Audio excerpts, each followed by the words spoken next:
What's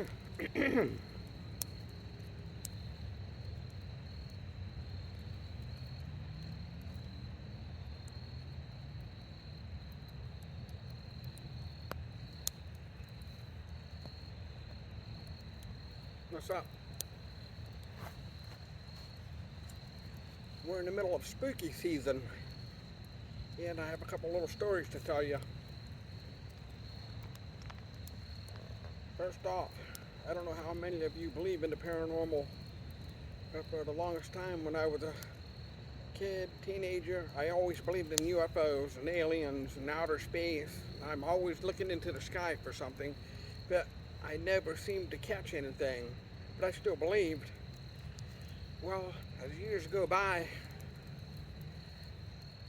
I met my wife, and we bought our first house, and it was then when we started having paranormal occurrences. And that's when I started believing in spirits and ghosts. And I know many of you might laugh that off, but until you experience it, there's nothing else I can say, you know. Anyhow, the first story I want to tell you is we used to have a tenant downstairs in the basement, and most of the time he drinks a lot. He drinks like these big Magnum bottles, and you can't take everything he says seriously. Even one time he told me that he took a couple of fingers and stuck it in people's guts and ripped them out and throw them down in manholes, and this guy's like half the size of me, and there's no way he can pull a manhole cover off and stick a person down there. So you have to take his stories lightly. Anyhow, one day I came downstairs to visit him, and he was telling me, "You've been having a lot of parties. You got people going in and out of that front door all the time." And I'm telling him, "We don't have nobody coming over. We have nobody coming over." And he goes, "Well, I'm telling you, there's something going on upstairs on your porch." And mind you, he lived underneath the stairs, and the porch is just like right above where he was at. So, anyways, one day he came down again, bullshit with him a little bit. And there was a hell of a racket. I could hear footsteps going on back and forth, and he was looking at me and said, "I told you." And I told him, "Hang on, I'm going to go up front and see who it is." So I went out the front door and went up the stairs to the screen door at the top, and it was locked. There was no way somebody could get in there. And I went back inside and went upstairs and opened the entry door. There was nobody out on the porch. There wasn't anything out on the porch. So I guess what he was trying to tell me all that time was true. And it kept happening for a while until he said one day it just stopped and didn't do it anymore. So this was something that was going on for about a month.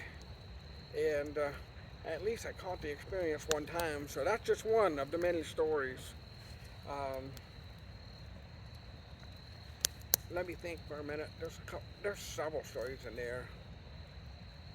I remember having a sleepover. My wife's brother came over with his wife, and they were having movies and pizza and beer, having a little party with us. And when it came time to go to bed, they stayed in the living room, and one of the kids' toys went off. And I don't know what toy it was, but I think it was a Tickle Me Elmo. And it went off and said, "Elmo loves you." And it freaked him out because it kept repeating itself. "Elmo loves you," or something like that. And they decided to pick up and go on home. They didn't stay overnight all the way. So that was another one. And when we checked the toys the next day, there was no batteries in it. There was no way. There was no way that toy should have gone off in the middle of the night. There was no batteries in it whatsoever. So that's another incident. And there's one early on that really creeped me out before we had the kids. And at the top of the stairs, on the second floor or third floor, whatever you want to call it, I was just going to bed, and we usually have a bedroom door open to the right with a hallway light, dimly lit hallway light. And out of the blue, I could have sworn I seen somebody go up and walk into the bathroom. And I was telling my wife, somebody's here, someone's in the hallway. And I got up out of the bed, walked in there, and there was nobody in any of those rooms back there. There's no other exit, so there's no other explanation. So I'm not sure exactly what was going on, but that's what the beginning of our getting into the ghost and the spirit world. So we started looking online heavily about all the spirits and what it means, and we started doing ghost hunting ourselves.